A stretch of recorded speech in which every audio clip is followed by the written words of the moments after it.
हे ना नारळाचं ॲक्च्युली झाड आहे. त्या झाडाला आम्ही असं कठडा केला आहे आणि अशी गुलाबाची झाडं कठड्यावर ठेवलीत. कट्ट्यावर बघा सुंदर असे कळ्या आलेले आहेत. छान.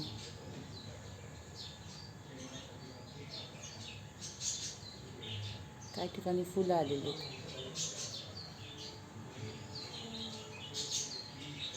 कळ्या ह्या भरपूर प्रमाणात आलेल्या आहेत.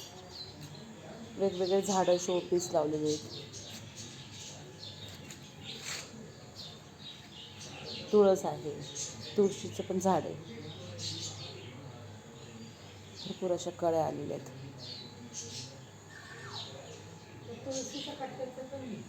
हां हे बघा. आणि मग हे असं सुंदर असं आणि हे बघा जास्वंदीला